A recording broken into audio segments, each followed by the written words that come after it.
This week on Dr. Drew After Dark. So eventually I had the idea to just jerk off, and I did. Solves every problem, gentlemen, does it not? First day of set on Jackass, I saw all kinds of liquids come out of different holes. You know, when I'm tripping on mushrooms, I want Roseanne to be there. Those are good. They might be natural. They might help people. Yeah.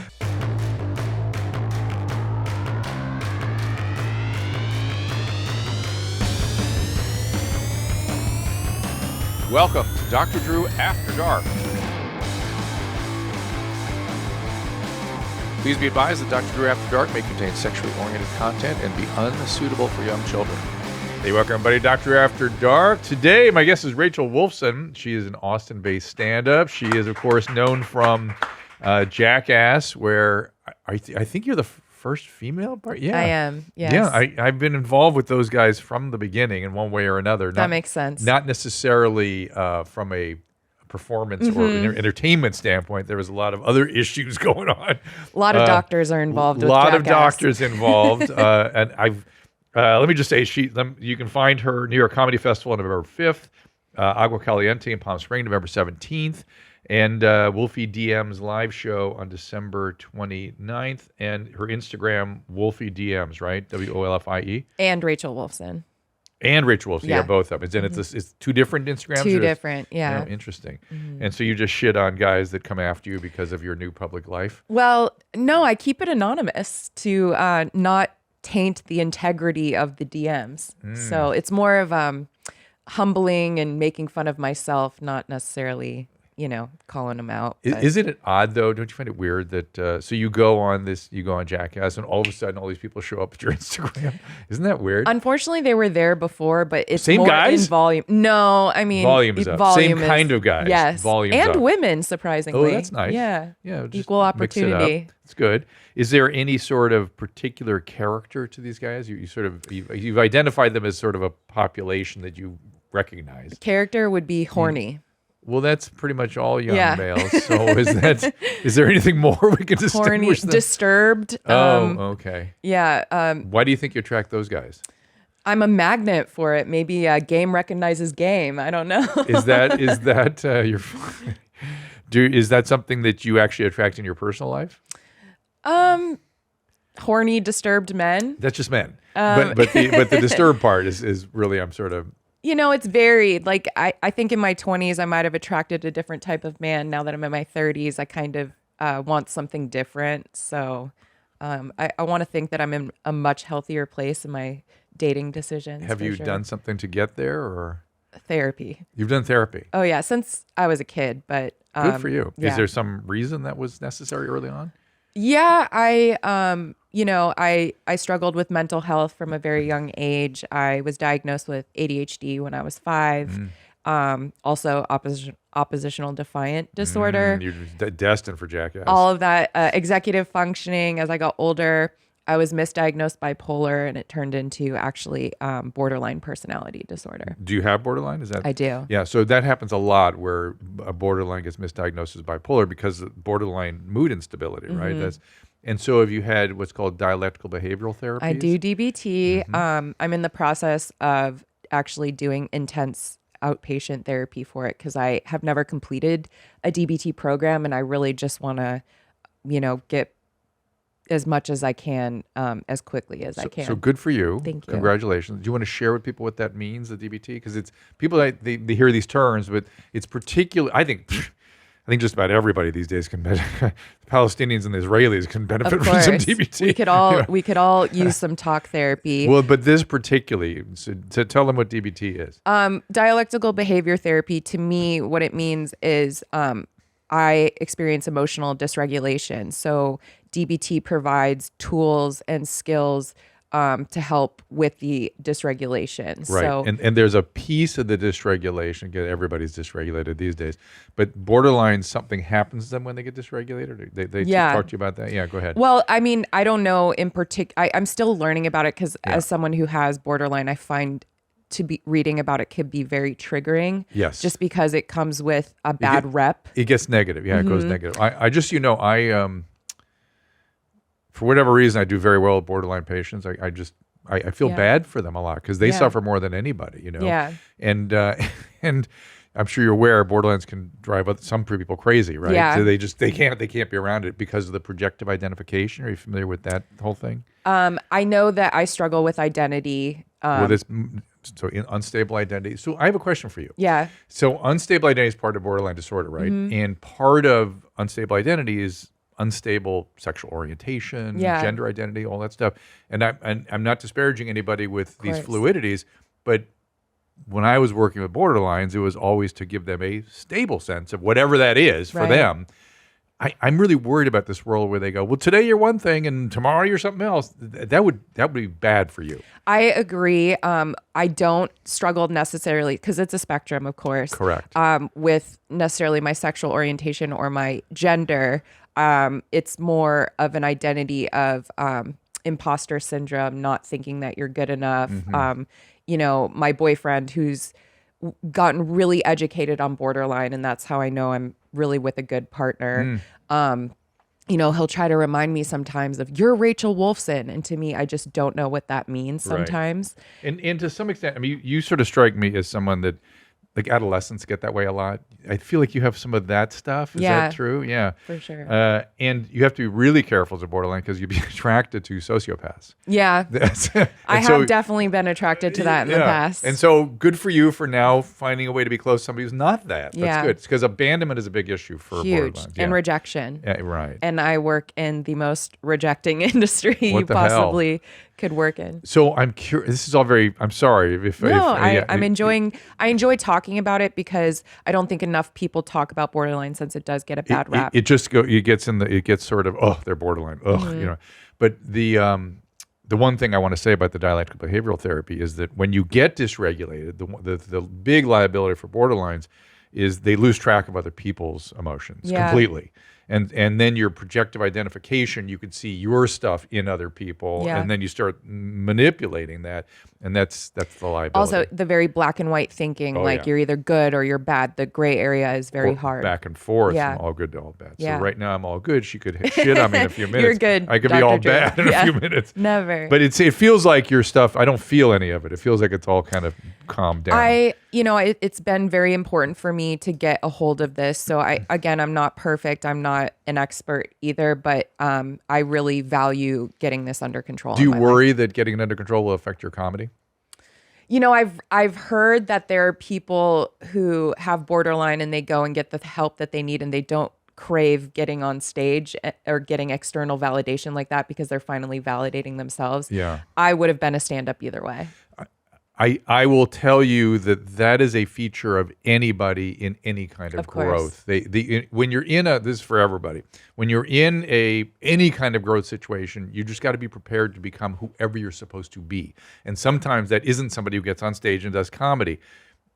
That doesn't mean that's going to happen. That just means you need that to allow that to happen. And by the way, you'll be okay with it if that's what you grow into. Right. But you don't have to lose track of any of your skill. No way. In fact, I would argue that you might be able to kind of be a ninja with some of this stuff because you're probably pretty good at picking other people's emotions and stuff. Borderlines are very good at that stuff. And so you could still use that. You'll always have that. Of course. You can use that with your audience work. And art is very therapeutic for me. And it is an art, and getting up on stage and making people laugh. It's almost like it can turn my bad day around. So as soon as I hear the first laugh, there's a release that happens inside me. Oh, interesting. So, that's very interesting. Yeah. And then how'd you get involved with the Jackass guys?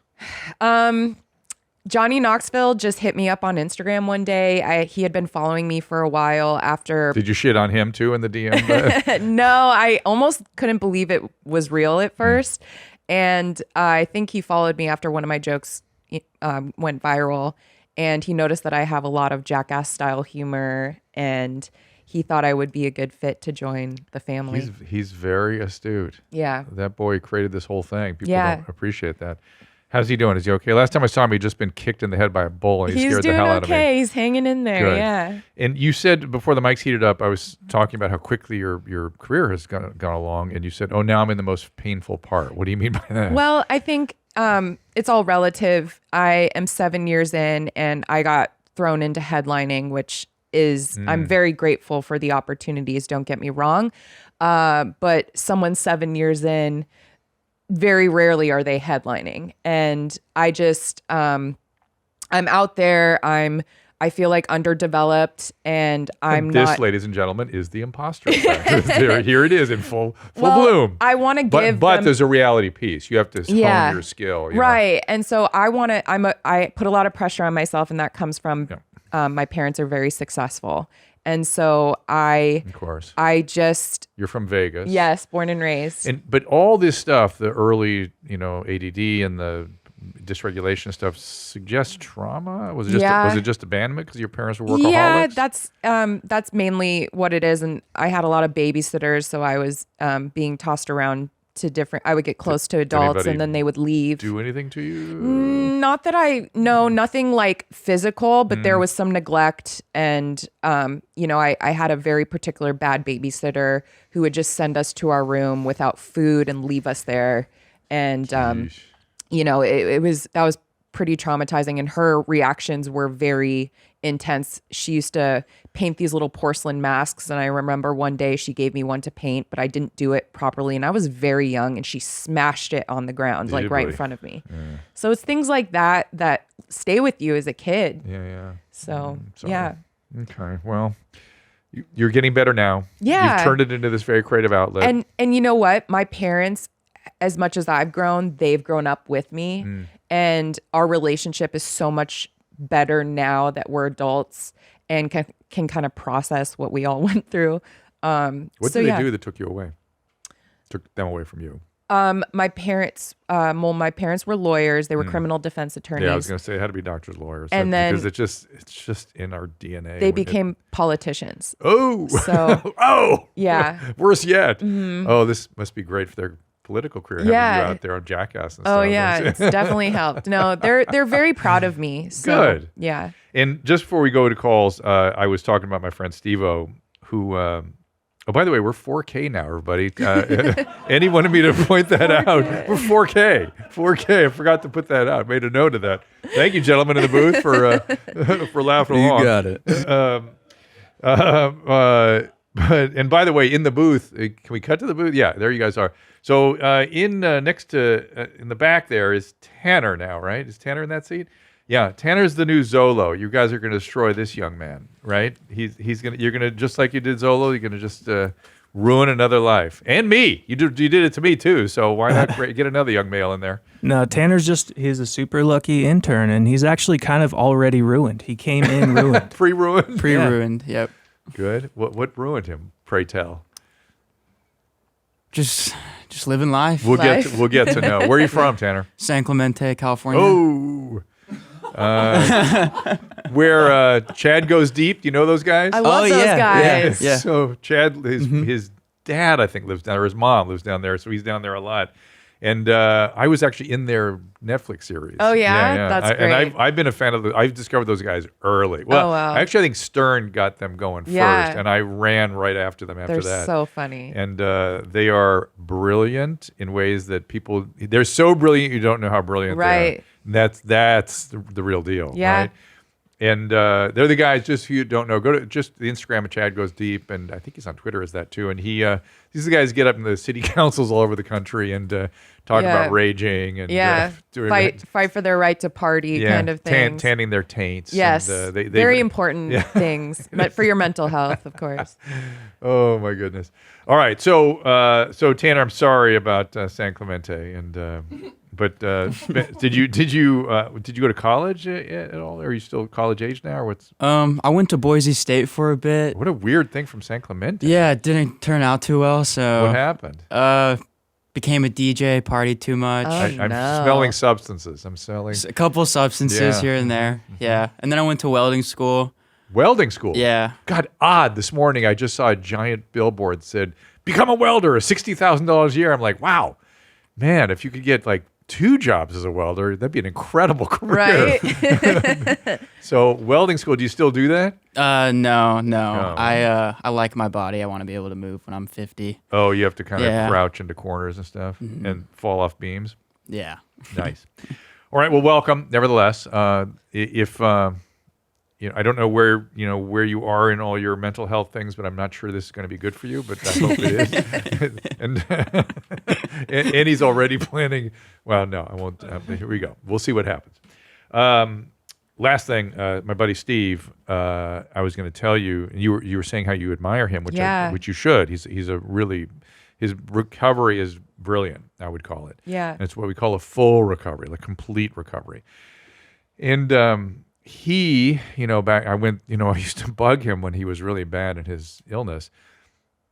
And and he'd always say to me, he'd go, get the fuck out of here or shut up. And he goes, when I decide it's time to get well, I will go all the way. You don't have to worry about it.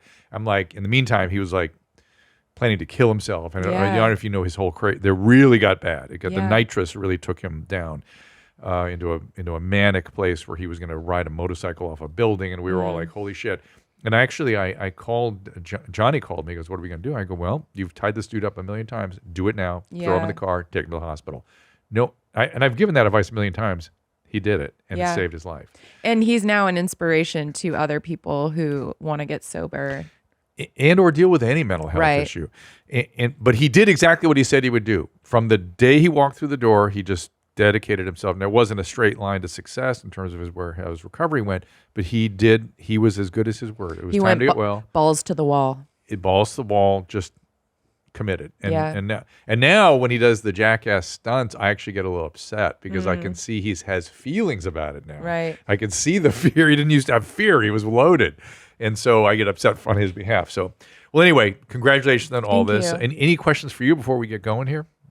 Any questions? For you, for me, from you, or comments or anything you want to get into before I go to other people's stuff. I will say, Dr. Drew, when I was 17, I got sent to a therapeutic boarding school in Provo, Utah, and we were only given AM, FM radios to listen to. So at night, Loveline. Yep. Did it help?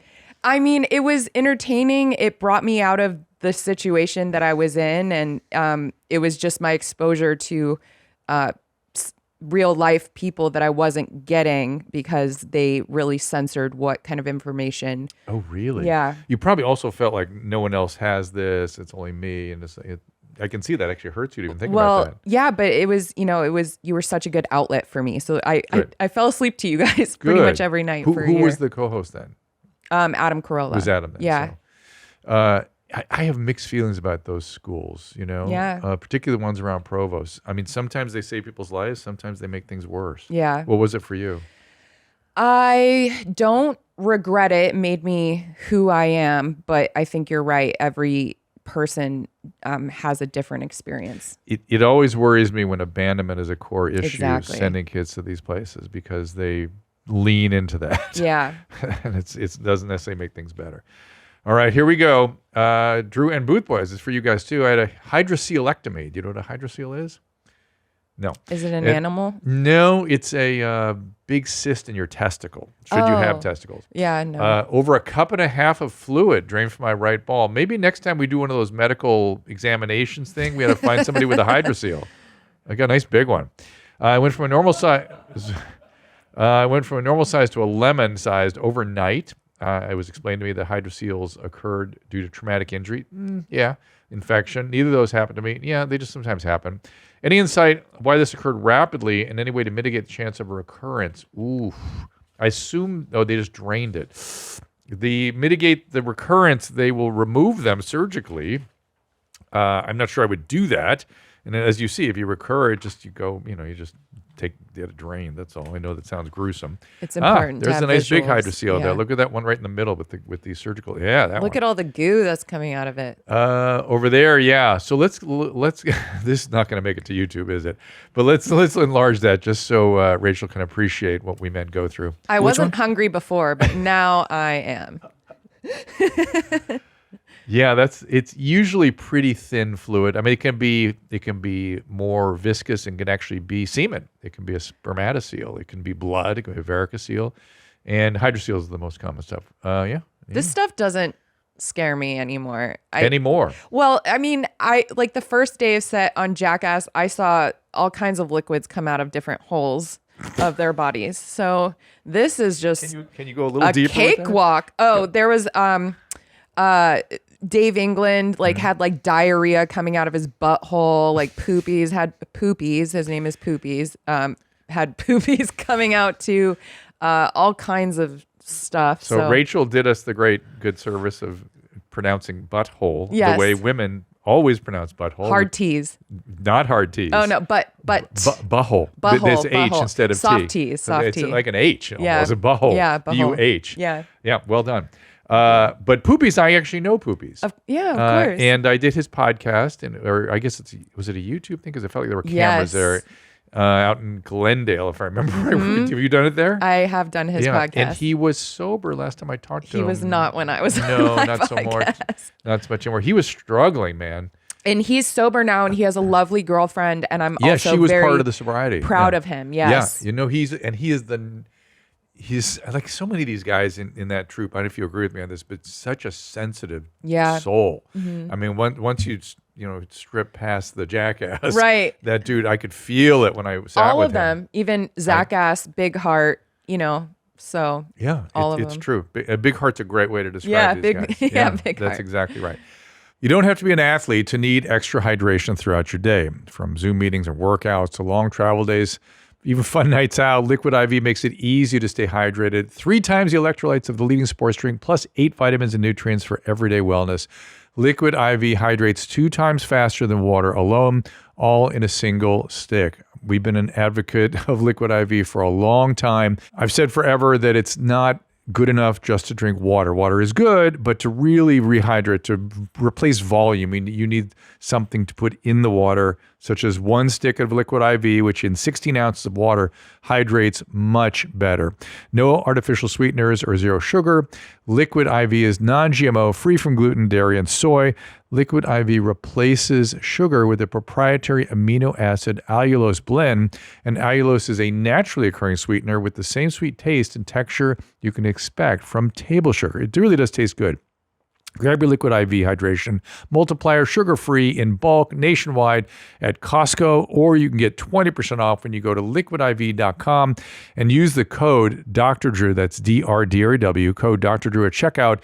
That is 20% off anything you order when you shop Better Hydration today using promo code Dr. Drew at liquidiv.com.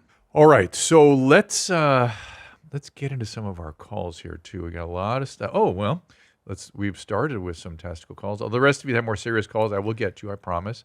But this just happened to be the topic. Adam from Oklahoma. Here we go. Interesting. Hey, Dr. Drew. Hey, Adam, what's going on? So this happened a few months ago. I had a what looked like either a boil or a lymph node on my inner thigh, and it was right up by my balls. So I thought I'd try just not jerking off for a few days so I wouldn't spread it. I wasn't sure what it was. And then the next day, I had a painful lump in my balls. It felt like a hard third testicle, and it felt like blue balls. So I waited again for another day, and the pain pretty much spread up to my lower abdomen. And so eventually, I had the idea to just jerk off, and I did. Solves every problem, gentlemen, does it not? I had the idea to just jerk off. This is about male brains. They're extraordinary See, instruments. women, whenever something goes wrong, our last instinct is to masturbate. Yeah. No, you guys do these inventories and what have I done and how did I do this and how did I get here? Men are like, I'm going to just masturbate my problem out of Well, no, it's not even that they go that far. It's just like, maybe if I do it, things will be better. Right. Because that's been their experience their whole life, Of right? course. It makes everything better. So what happened? Well, it was a much more powerful load than usual, the pain did go away, and it never came back. And then the boil thing, that went away a few days later. So wow. So I'm not sure what any of that was. Or boy, there's a lot of possibilities here. Some scary, some not. Had you had any new sexual contacts or anything around that time, like within the 2-3 weeks before that? Yeah. Okay. And was the boil itself painful? No, I don't think it was. That's actually worse. Yeah, because you do need to see a urologist and a doctor. Let me just say that. And now I'm gonna kind of scroll through the possibilities here, and just generally speaking. Unfortunately, because I can't see what you're describing, I'm just sort of discussing the range of possibilities. And as a doctor, we always go from the scariest things to the least scary things. This is worse than WebMD. It is worse than WebMD, but the fact that he's well and okay and all, and if you had any, this is going to sound all bizarre to everybody, but have you had any rashes since this all cleared up? No, nothing. Okay. Is, so let me scroll through the scary stuff, and the fact that you're better is all a good sign. But I still would say you need to see a urologist because that this did happen is sort of odd. So first and foremost, a painless ulcer near the genitals is syphilis until proven otherwise, and the painful ulcers go away, and that's when syphilis really becomes more dangerous. Actually, wow. So you gotta get that checked. I'm just saying. Secondly, there are other STDs that cause ulcers in that area, something called lymphogranuloma venereum and chancroid. Very unusual, but unlikely to be there, but also somebody should check for that. Now, the fact that let's say it was just a ingrown hair or something that got infected, actually was a boil. And the fact that it extended down into your testes and sounds like it got into the epididymis or maybe even back into the seminal vesicles, you can get cellulitis in those areas just like any other part of your body. And so it could have actually been a bacterial infection in that area. You're right that masturbating does help the lymphatics in the area. It does help clear immune, infections and things. So that's kind of interesting. And whether or not, the painful lump, I worry, is your epididymis. And usually that requires some more antibiotics after the fact to kind of clear it all up. And it could have been other things, to cause epididymitis. It could have been there could have been maybe the boil and the epididymitis. Chlamydia can do this. And so it's all stuff that needs to get kind of checked out. The fact that you're better is all a great sign. So there's my scary romp through STDs. What are you thinking, Rachel? She's holding on. I'm just taking it all in.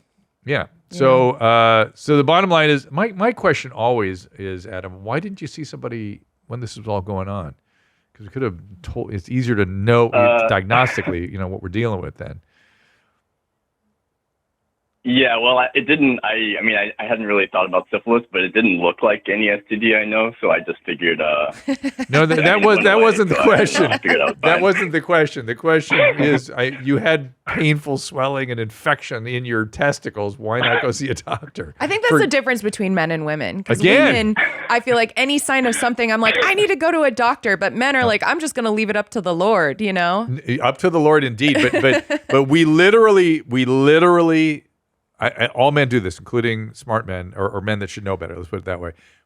All do this, which is, if it's going to kill me, I'm going to find out soon enough. So let's see where this goes.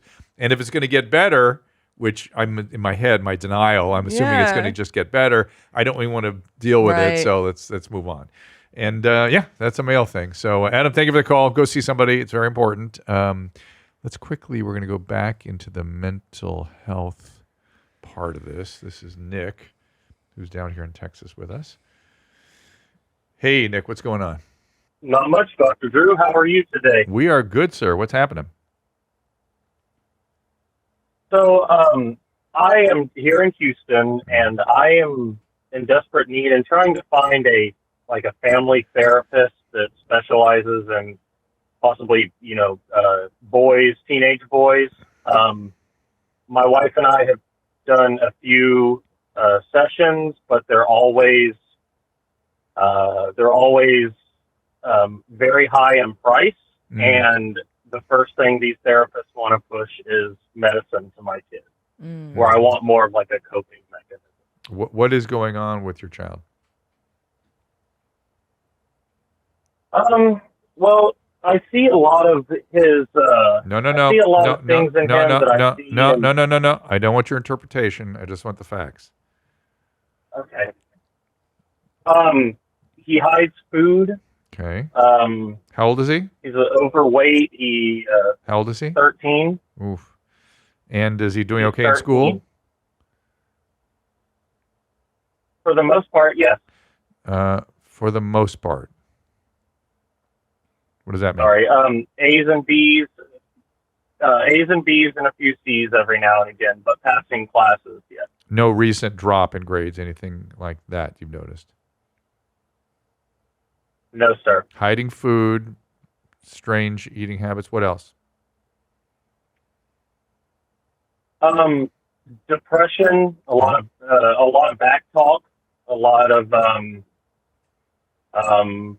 just, it's hard to say, a lot of just,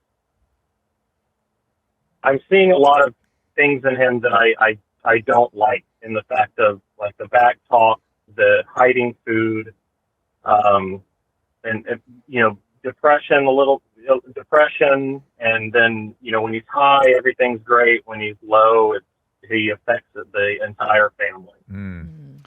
And does he have any? Is he on any medication presently?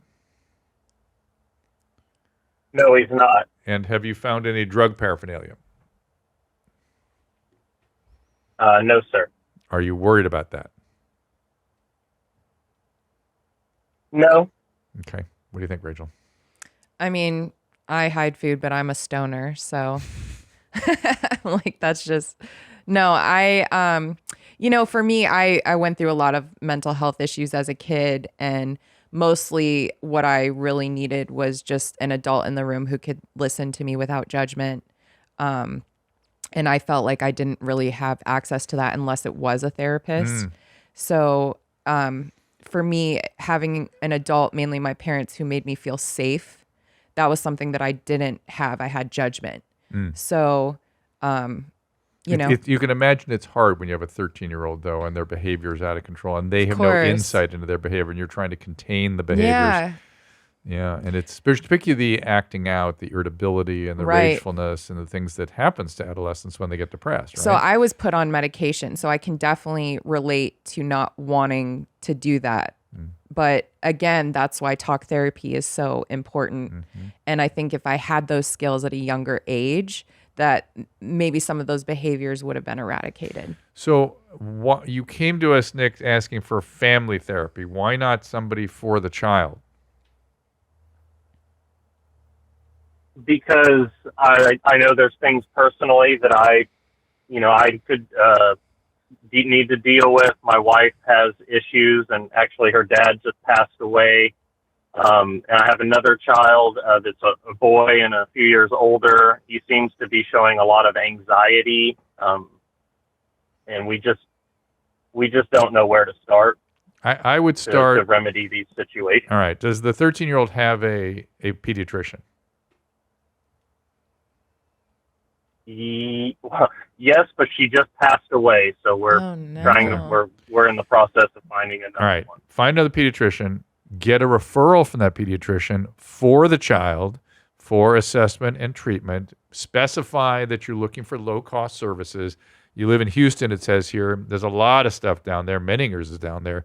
There should be a way to find relatively reasonably priced, particularly for an adolescent, services down there. I don't know what your insurance resources are and stuff, but it should not be that big a deal to find somebody. Actually, the bigger problem is getting in. Everybody's too busy. There aren't enough people to meet the demands right now. COVID destroyed 8 to 15-year-olds, and your son is right in there in that zone where what we did to them is unconscionable. Also, food for me could be a comfort thing sometimes. Of course. And, as someone who struggled with low self-esteem, sometimes food could be an outlet for comfort. Back to your notion of dysregulation, it's a way to try to regulate, right? And if you already have low self-esteem and you're regulating with yummy foods and you gain weight, now how's your self-esteem, right? And so it's a bad cycle. But we can't just say, oh, he's got an eating disorder. No, we can't say that. No. We can say he's suffering, he's struggling, it's affecting the entire family. I get that. But start with the child, then get the family involved, and that the person who's responsible for the 13-year-old tell you some ideas about what you guys need and how to get that, okay? Okay, so we have done some sessions before, and myself and my wife will go in with our son and talk to a therapist, and the therapist goes, well, tell us what your concerns are, and then we're basically spending 50 minutes in front of our child telling the therapist everything that's wrong with him. Right. And I really don't think that's a good thing for the child. I agree. And it's why I'm saying start with the child and not with the family system. Family system is part of the patient, right? When a baby comes in, it's the mother child. That's your patient. As you hit adolescence, it's the child and the family, and then the child family unit. Those things have to be kind of each evaluated. But first, I just believe strongly, just start with the child so you can see what you're dealing with. We don't even know what this is yet. Does he have like a group of friends at school or play sports or anything? He does. He does, and he plays sports, but he'll have a couple close friends for 4-6 months, and then they're just not friends anymore. And then he'll find another few group, which, I don't know if that's a strange thing or not. I know in school, depending on who you're in class with, is who you're friends with most of the time. We're going to be wildly speculating about what's going on with him now. He needs proper care. He needs good evaluation. He needs a little team that watches out for him, and the pediatrician is actually the one responsible to build that. So start with the pediatrician. Thanks, Nick. Let's see, from the sublime to the ridiculous. Let's see what else is going on here. Milk strength. I wake up with strange bruises. They show up all over my body. My PCP doesn't find it odd. My chart says bruises easily, even though these appear out of nowhere. Is something I should be concerned about? Yeah, those are really substantial bruises. Look at these things. Oh my gosh. Yeah. So you absolutely should have. I mean, I don't understand why they wouldn't run to do a proper workup on you. So you need a blood count. You need clotting profiles. You may need more specific kinds of deeper evaluation of your blood clotting system and your platelet functioning. I don't know if you're on any medication that could do this, but that's a very common thing. But these are not normal. These are big bruises. I don't know if you can see that purple patch. That's not a tattoo. That's his bruise. I saw a bruise like that on Danger Aaron's like groin area. So is that after being kicked in the nuts? But that was after blunt force trauma. So. And if you wake up with it, that's a weird thing too, because that means it's not caused by trauma, as you're saying, and that means it's spontaneous bruising, and that is more serious. There's an old syndrome called the painful bruise syndrome, Gardner-Diamond syndrome, with unexplained nighttime bruising. People wake up with these bruises, and actually, the actual Gardner-Diamond syndrome is, if I remember my syndromes correctly, one of the theories about it was that people were doing it to themselves during the night without knowing it. Isn't that wild?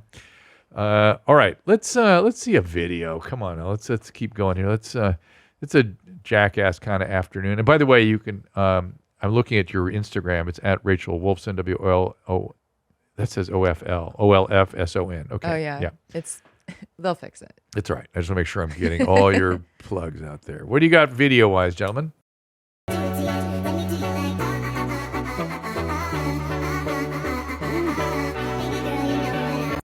They're pointing at all the veins. Is that what they're looking at?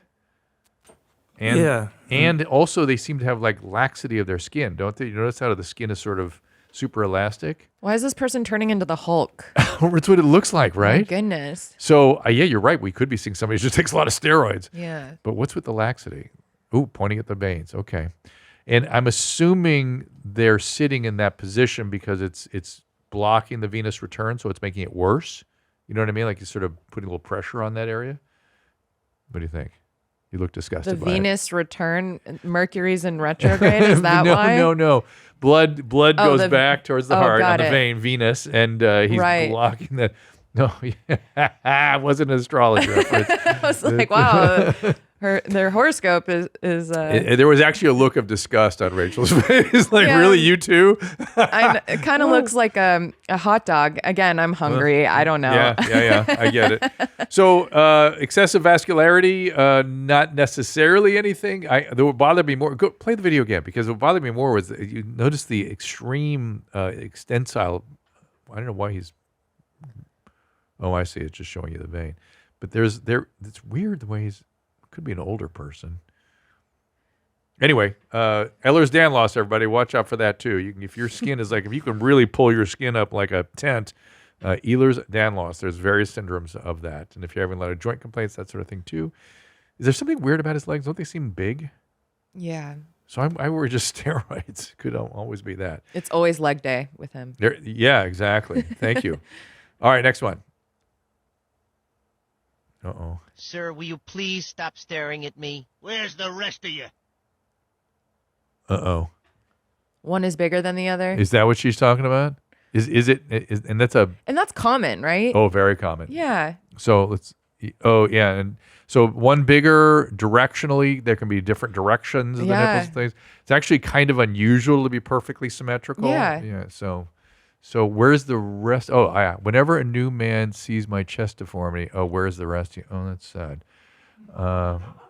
Well, it's sad that men treat her like that. Yeah. But that, by the way, is easily treated with some plastic surgery. I just can't imagine a man even complaining about that. One's bigger than the other. Isn't that your dream? Like multiple, I don't know.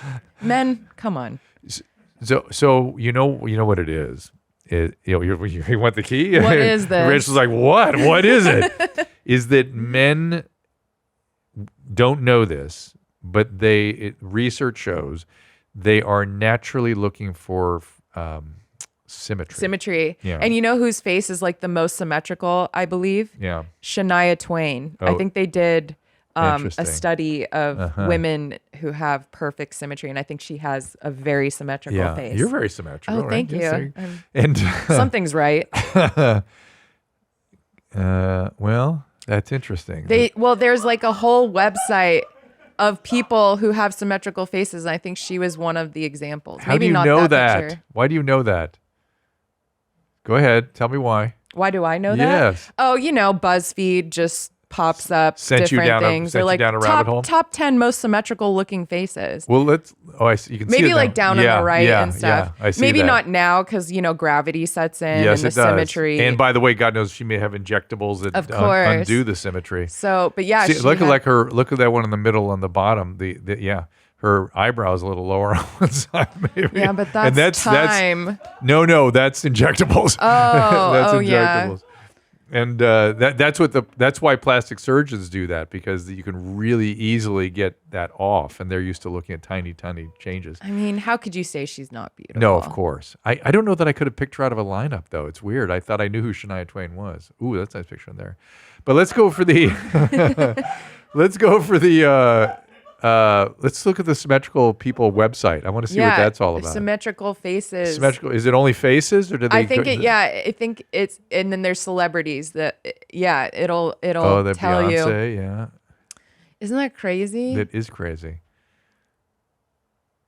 That's no. But we'll look up most symmetrical faces. Let's see what we get. That's interesting. Celebs. Okay, celebs with most.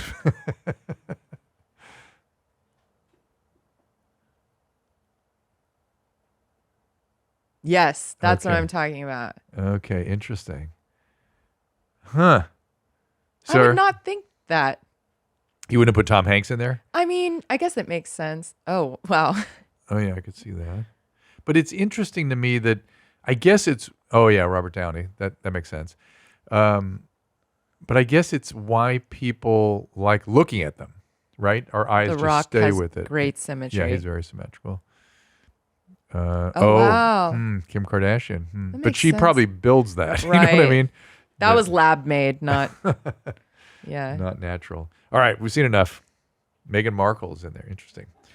No Shania Twain. Maybe I was wrong. Okay, Taylor Swift. We got Swifties. Oh yeah, look at that. You don't think about it that way, right? Until somebody points it out to you. Yeah. Okay, let's take a quick call here. This is a health and fitness question. Vinny, what's up? Hey, Dr. Hitler, how are you? Yo, man, what's happening? It's a greeting. It's an inside joke. Just inside. It's your mom's house joke. We have to play that video for her too. Go ahead. All right. I lost over 300 pounds these past 2 years, and I've been on and off creatine depending on my gym activity. Good for you. I had the gastric sleeve.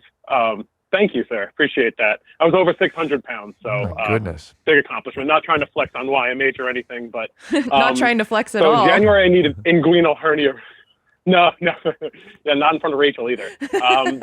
January I needed inguinal hernia repair, so I stopped taking creatine. Yeah. Now I'm feeling much better, more active. I bought an e-bike, so I'm back on the creatine again. I feel super mentally clear. I'm able to push to get more activity in. I did my reading and research on my own. I was just wondering if there were any negative side effects And also, I do keto, and given my recent weight loss, is there a recommended diet for me, or that's all I got for you? Okay. All right. We're going to talk about you while you're not here. So recommended diet, I don't want to get into because you're obviously, you have medically managed issues pertinent to weight. You've had the sleeve. You've been successful. You've been doing keto. It's working for you. I always say, is there a best diet? To me, if you need to lose weight, the best diet is the diet you'll do, right? It's the one that you can manage, I really believe that eating consciously takes you about 75% of the way there. And by consciously, I mean trying to get what's right for your body. I have a little too much here and there, but I don't have to worry about putting on muscle. Everybody has different concerns. As such, you need to find that thing that works for you. And there's various ways of doing that out there. In terms of, I've always wondered if there were health adverse events of creatine. I do notice that people get a little dehydrated. I've worried about renal effects on creatine.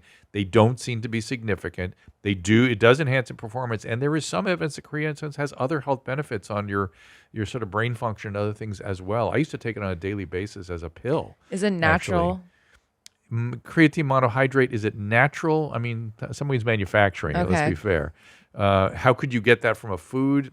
I don't think you could for that in those kinds of concentrations. Are you mostly interested in what you get naturally? Yeah, I think that's the best approach for me personally. Do you do any kind of special diet or anything? I try to eat high protein. Yeah, me too. And, not so many carbs at night, although I did have a slice and a half of pizza last night, and I did somewhat feel guilty about it. But to me, working out is very important for me. Yeah. I literally work out just so I can, eat a little bit more of what I want. I don't know if that's the healthiest way, but I'm happy with my body. I tell you what, that's probably a change for you, because it borderline is. doesn't usually go no, there. It is, and it's taken exercise and valuing exercise and more cardio to really, get to where I feel good. I've recently added something into my workout that I never used to do. I used to run by the river here because I love it. It's just pretty, but I would be really run down afterwards. It was too much for my system. And I added HIIT cardio in. And oh my God, it's been great. Yeah. I never did that before. I work out with a trainer. He's part of my support system, but he hasn't been here in Austin for a while, so I've had to do it on my own, and I'm very proud of me for sticking with my workouts. Good for you. Yeah. We get a lot of sort of fitness stuff here. This is from a weight loss question. For the past 3 months, I've been working hard to drop some weight by doing intermittent fasting, increased physical exercise, mostly walking or swimming. I've noticed 2 changes. One, my joints feel hyper flexible to the point of being almost unstable. I don't know what he means by that, or she.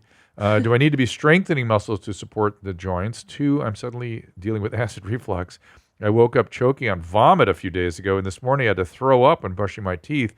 What could I try? Wow. I struggle with that too. Reflux? Acid reflux. Me too. But I'm not willing to give up the foods. Like the hot sauce, the coffee, the tomato-based things. Well, so let's talk about it. There's a lot of things you can do.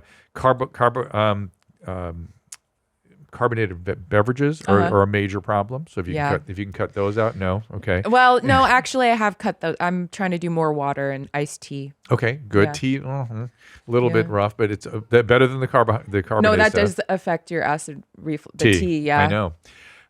You could take Pepcid every day. Is that bad for you? It really isn't. I mean, I'm not big on medicines every day if you can avoid it. I used to do the Zantac, and then they I've always known recalled that. I know. I always knew that would be bad. That makes me. But it did help for a while. Well, the Pepcid will work actually better. Okay. So, but you need about 40 milligrams a day. Okay. I would not take the Prilosec and that stuff. That's what I was taking too. Will work. That will work. It's much more powerful, but the long-term effects from that not good. Do you take Pepcid in the morning or at night? I take it in the morning. Okay. Okay. Then keep the head of your bed elevated. Don't eat late at night. Frame. Yep. Don't eat late at night. There are certain foods you can avoid. She's just mentioned a lot of them if you can. When you get older, dropping acid is a different meaning. Yeah, different meaning. I'm wondering if Tara is significantly overweight, because if you have a lot of weight here, it's just a pressure phenomenon, right? It moves the acid up when you lie down. And then in terms of the joints, yes, of course, weight training is so important. Resistance training is so important. I was talking to Peter Attia a couple months ago. I think I mentioned it before, and he has a book called Outlive, one of the best books on longevity there is out there. And I was sort of bugging him about, can you do metformin? Can you do this? Can you do that? And he snapped at me. He goes, vigorous exercise, resistance training. That's what you do. And I thought, oh my God, he's so right. You just need to, and you need to maintain it your whole life, because as you get older, we lose our muscle mass. Yeah. And you have to fight to maintain it. And that is one of the most significant markers of longevity as we get on. Oh. And these are patterns you've got to develop early. And if your joints are lax, maybe that's the swimming or something. Swimming can add joint laxity. So, all right, we're going to do a little call here. One more call. This is Nick. Nick is in Iowa. Nick, what's going on? Hi. Hey. Yeah, I was wondering, I have a drastically higher libido than my wife. And I was wondering if there's any good way to naturally shift that. For her or you? Or both? Well, either way. Both. Yeah. I mean, for me, 3 to 5 times a day is pretty easy for me in my mid-30s. How many times? And she's more like 3 to 5 a day. Oof. You're going to have to, no matter what, you're going to have to take care of yourself a few times. Yeah, look. Let's hear from a young lady. 3 to 5 times a day. That's just, I mean, I'm not a man, so I'm not, this is no judgment, but that is, I would just be, I'm like tired after one, you know? Yeah. Most women cannot do that. To even keep up with daily. Yeah. Most women would find that sort of unpleasant. I know this might be offensive to men, but I'm like happy like once a week, you know, but my boyfriend is the same thing. He has a higher libido than me. And what does he want? What is he would be happy with, he's great. So I don't know. He's happy with what he has, but if he could choose, it'd probably be every day. Every day. Yeah. And so it's called mismatched sexual desire. Yeah. Very common. I would say it's sort of unusual to have people perfectly matched, right? It doesn't make sense, right? How could that even happen? Especially when you're younger, we're all over the place. And then you get into child rearing, that messes everything up. You got to develop some patience and commitment when it comes to your sexual desire. And you got to take care of yourself a little bit, which I'm sure you're doing already. What is she good for again? She's closer to like once a week to once every 2 weeks. Okay, so we got to get her up to at least a couple times a week. It would seem like that'd be a reasonable thing, right? As a lady. Well, I read something recently that it was a couple who was struggling with intimacy, and that their ritual is they make out every night before bed. Yeah, but for a male, sometimes that's torture. They don't make out? That can be torture. The making out part? Because that becomes now the engine's on. Well, and we got to deal with that. Does she like making out? Yeah, she's not majorly. I mean, she doesn't mind it, but it definitely does drive me crazy. Do you need to have intercourse to be okay, or can there be other activities that satisfy?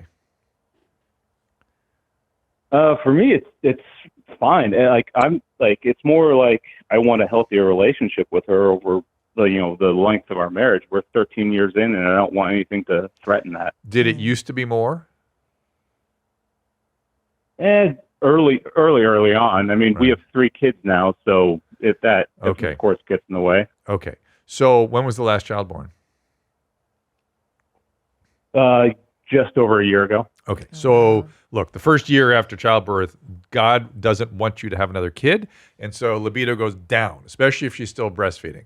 So that is part of the deal. And men have to learn to commit to their family and deal with that, take care of themselves. But how old is she now? She's 35. Right. So particularly after multiple pregnancies, perimenopause becomes a real thing, right? Not enough is paid.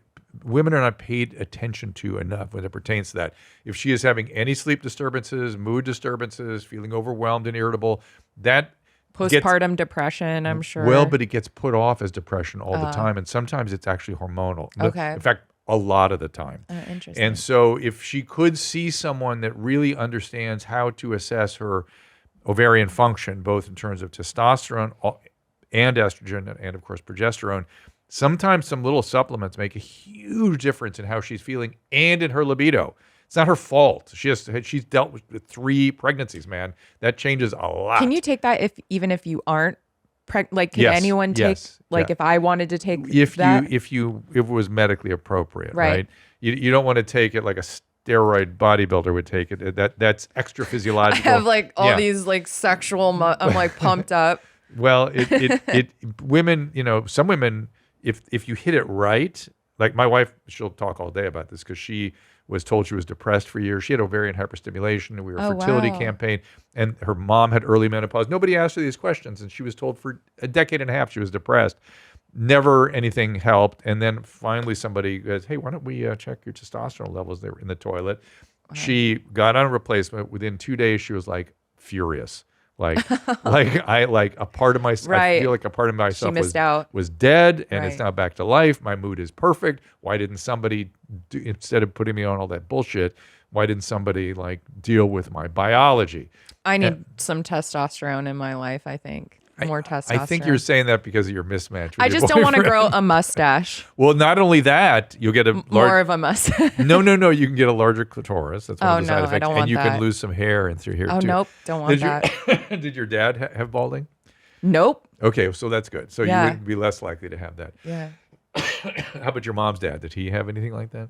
They both of my grandparents still have hair. Okay, so good. So you probably wouldn't get that side effect. Okay, good.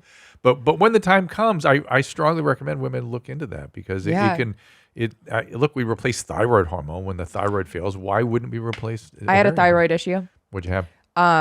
I was on lithium when I was 12 because when I was diagnosed, one of the big side effects bipolar, is thyroid. Yeah. And it was the one where I gained a lot of weight. So you were hypothyroid. Yeah, very quickly. Do you have to be on thyroid replacement even still? Once you get off the lithium? Yeah.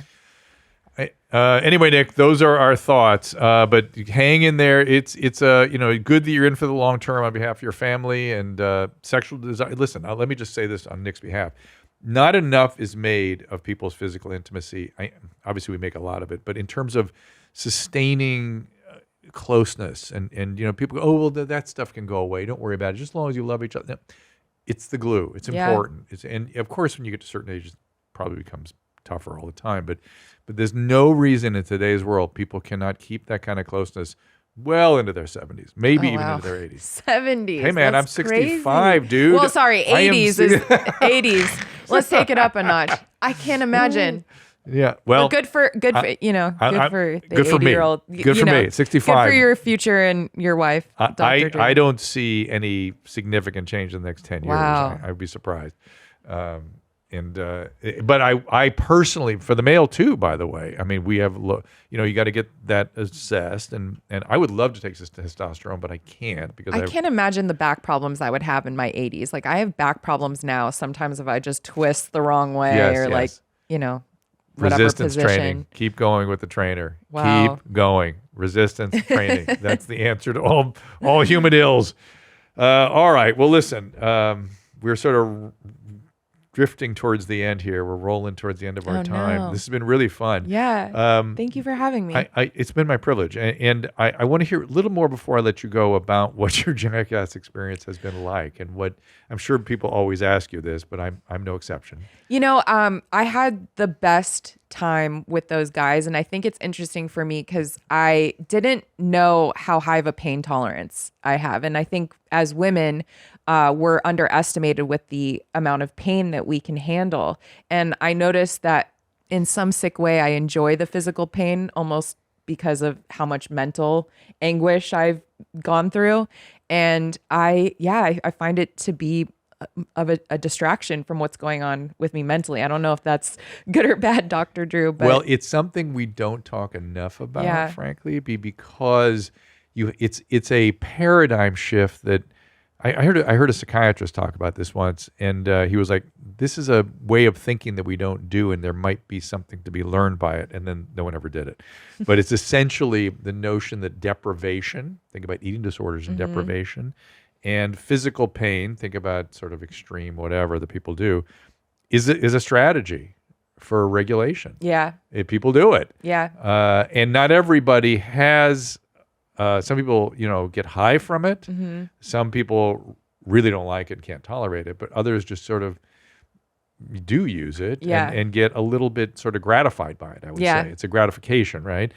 And okay, Yeah, I found that out, by accident, by working on Jackass. What was what in particular did they do to you that broke through your denial? I had to lick tasers, and then I got bit in the lip by a scorpion, multiple scorpions, multiple times. It's just standard Jackass. Just another day at work. And, there was another stunt that I did. They showed it in the end of the credits, and it was kind of an homage to someone else. I think Ryan Dunn did it years ago, and it's called Face Your Fears. And you're supposed to get on your knees and then roll forward. And if you do it correctly, you're just supposed to roll. But if you put your chin down, you will hit your chin. So you're supposed to look up. And of course, I didn't. You start on your knees. You start on your knees and you fall forward. And Jackass rolled perfectly because he's got the nice shape for it. But me, I think I got scared last minute, and I didn't put my chin up, so I ended up hitting my chin, and it kind of saved the bit because everyone did it perfectly. Too well. And so but I walked it off. Also, playing basketball as a kid, I think, and I broke multiple things. I think again, my pain tolerance is pretty high. I'm wondering though, as you first arrived on the scene, like some of your first stunts, how did you gird your loins to be able to do it? Or did you just think, did you dissociate? Because that's another borderline trait, right? I think I did, but I'm also like, this is an investment in my future. So what's, kissing a couple scorpions for, pushing my career along. So you just sort of, this is my job. This is, I'm very fortunate to have this opportunity. No, this is art. This is, I'm not sure the boys think of it that way, but this is cinema. Oh my God, so funny. Well, listen, let's plug all your stuff again. Oh, yeah. At Rachel Wolfson on Instagram, as well as at Wolfie DMs. Send me. And go my into her DMs are open. Yes, go into her DMs and be a part of the abuse. I'm very excited to do my first Wolfie DMs live show. So I'm going to try and, take it live and see how that goes. And then I'll be at the New York Comedy Festival. I know you're going to be there. Do you know where, what nights, anything like that yet? I believe it's November 5th at 6 p.m. at the Stand. Oh, it's going to be at the Stand. Yeah. Okay, great. And then I have Agua Caliente on the 17th. So I'll be in Palm Springs. And you have a live show on the December 29th. And that's my Wolfie DMs live show here in town at the Velve. So speaking of the Stand, I've been in there a number of times to do the Legion of Skanks. Yeah. And those guys have all been up here very yeah, kindly. I was just at Skankfest, so were you. But we crossed paths. We were like ships in the night. So how did you experience that? I haven't talked to these guys about it yet. Yeah. Maybe next show. Yeah, it was my second Skankfest. I love those guys. I'm grateful to be exposed to their audience, which is a massive following. But I found it to be a really great festival. I mean, did you go down and see Ellis Mania too? I feel like I saw a little bit of it, and I know Jason Ellis, and he's great as well. So yeah, his birthday was just recently. Oh, really? Send him a happy birthday. Yeah, I will. But did you see? I'm gonna talk to you gentlemen next show about a Doug Stanhope thing at the Skankfest that was legendary. I'm not just telegraphing that. But there was there were several legendary things that happened there. But did you see the panel with Violent J and Roseanne? No. Was it great? Legendary. I'm bummed I missed that. And Jay was tripping on mushrooms, and of course Roseanne went completely poof in some of the things she was saying that I'm surprised it wasn't in the news, frankly. When I'm tripping on mushrooms, I want Roseanne to be there. Yeah. She was very supportive. She's like, those are good. They might be natural. They might help people. Yeah. So funny. All right. Well, listen, thank you for being here. Thank you so much. Pleasure to meet you. And I'm sorry we didn't cross paths in Vegas. And you, that's hometown for you. Yeah, born and raised. And by the way, that part of town was odd. Yeah. It's Fremont Street. So. And the venue was like an old movie theater, essentially. Yeah. They took over the big complex. Yeah. And what part of Vegas do you grow up in? Just out of curiosity. Summerlin, so the suburbs. Okay, outside. Yeah. That was my first experience down at the Notoriety. The last time I'd been on Fremont Street, I swear to God, I was in my parents' car driving down Fremont Street. Yeah, no one really chooses. You end up on Fremont Street. But that Circa was a nice hotel. I like that. Oh yeah, sports thing, I stayed at the Golden Nugget, which was great, by the way. Yeah. All right, everybody. Thank you to Rachel. We'll see you next time. All conversations and information exchanged during participation in the Dr. Drew After Dark podcast or interaction on the drdrew.com website is intended for educational and entertainment purposes only. Do not confuse this with treatment or physician medical advice or direction per se. You must always follow your medical professional's advice and direction. Nothing on these podcasts or posted on this site supplements or supersedes the relationship and direction of your medical caretakers. Please understand, I am not playing the role of physician in this environment per se. I'm educating. I am a licensed physician with specialty boards in American Board of Internal Medicine and American Board of Addiction Medicine.